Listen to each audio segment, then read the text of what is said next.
নরেন্দ্র মোদীর এই সাম্প্রতিক সময়ে এটা দ্বিতীয়বার। এর আগে তিনি মে মাসে এসেছিলেন, আলিপুরদুয়ার থেকে তার বক্তব্য আপনাদেরকে আমরা শুনেছিলাম, এবং আজকে দুর্গাপুরে তিনি কি বলেন সেদিকে প্রত্যেকে তাকিয়ে, কারণ একাধিক প্রশ্ন তৃণমূল কংগ্রেসের তরফ থেকে ইতিমধ্যে উত্থাপন করা হয়েছে। আপনারা জানেন সামনেই 26-এর নির্বাচন রয়েছে, তার আগে এই বঙ্গ কার্যত কিন্তু বিজেপি নেতৃত্বের কাছে পাখির চোখ, আর তাই কল্পতরু হয়েই এ রাজ্যে আসছেন প্রধানমন্ত্রী। একাধিক প্রকল্পের তিনি উদ্বোধন করবেন। ভিন রাজ্যে বাঙালি বিদ্বেষ নিয়ে মুখ্যমন্ত্রী আক্রমণের পাল্টা কোনো বার্তা কি আজকে প্রধানমন্ত্রীর বক্তব্যে থাকবে?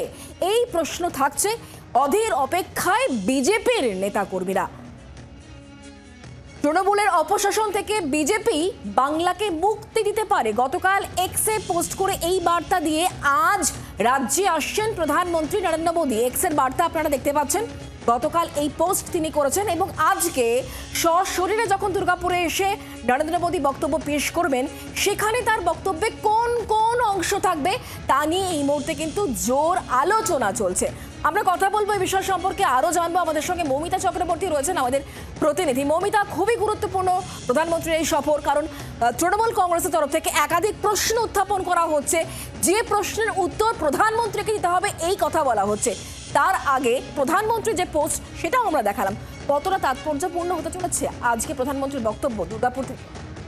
দেখো, অত্যন্ত তাৎপর্যপূর্ণ, কারণ তৃণমূল কংগ্রেস রাজ্যের শাসক দল ইতিমধ্যে এই ন্যারেটিভে তারা তাদের ইস্যু, তাদের আন্দোলন শুরু করেছেন, যেখানে তৃণমূল নেত্রী মমতা বন্দ্যোপাধ্যায় তিনি মিছিলে সামিল হলেন, যেখানে তারা অভিযোগ করছেন যে ভিন রাজ্যে বাঙালিদের সঙ্গে অত্যাচার করা হচ্ছে, বাঙালিরা বাংলা ভাষায় কথা বলে বলে তাদের বাংলাদেশি বলে দাগিয়ে দেওয়া হচ্ছে এবং পুশব্যাক করা হচ্ছে বেআইনিভাবে।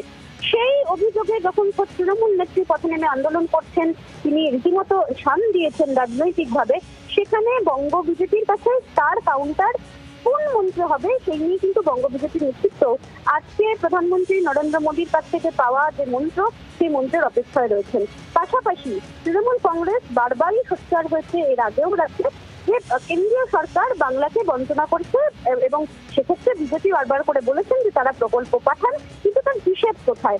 আজকেও দুর্গাপুর থেকে 5,400 কোটি টাকার প্রকল্পের উদ্বোধন করবেন প্রধানমন্ত্রী নরেন্দ্র মোদী, যেখানের মাধ্যমে বিজেপি এই বার্তা দিতে চাইছে যে কেন্দ্রীয় সরকার কোনো বৈমাতৃসুলভ আচরণ করে না। এবং এক্ষেত্রে নরেন্দ্র মোদী তিনি কি বার্তা দেন, তিনি উন্নয়নের কথা বলে আদতে রাজ্যের শাসক দলকে কোন অস্ত্রে তিনি শান দেন, শাসক দলকে কোন অস্ত্রে তিনি বিদ্ধ করেন, সে বিষয়েও যেমন নজর রয়েছে। পাশাপাশি দুর্নীতি এবং অপশাসন নিয়ে প্রধানমন্ত্রী নিজে গতকাল এক্স হ্যান্ডেলে পোস্ট করেছেন, এবং এই অপশাসন থেকে বাংলার মানুষকে বাঁচাতে পারে একমাত্র বিজেপি। 26-এর নির্বাচনে সুর কিন্তু তিনি আজকেও দ্বিতীয় সভার আগেই বেঁধে দিয়েছেন। সেই জায়গায় দাঁড়িয়ে আজকে বক্তব্য কি থাকে সেদিকে মৌমিতা আমাদেরও নজর থাকবে। ধন্যবাদ।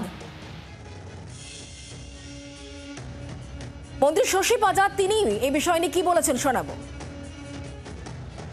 বিগত দিনগুলোতে যখন প্রধানমন্ত্রীজি আসতেন তখন তিনি বাংলাতে কথা বলারও প্রয়াস করতেন, আবার দিদিকে দিদিও বলতেন, আরও কিছু একটা বাংলা চেষ্টা করছেন। এবার তো আমাদের কাছে একটা প্রশ্ন থেকে যাচ্ছে, তাহলে এবার কি আপনি বাংলায় বলবেন? বিজেপি শাসিত রাজ্যগুলোতে যারা আমাদের পরিযায়ী শ্রমিকরা, যারা বাঙালি বাংলা ভাষা বলছেন, তাদেরকে হেনস্থা করা হচ্ছে এবং অকথ্য গালাগালি করে তাদেরকে বিরক্ত করে তাদেরকে অপদস্থ করা হচ্ছে। এটা আমরা দেখছি অত্যাচার পর্যায়ে গেছে। তাহলে প্রধানমন্ত্রীজি আপনি এই বিষয়ে আজ অবধি নীরব রয়েছেন।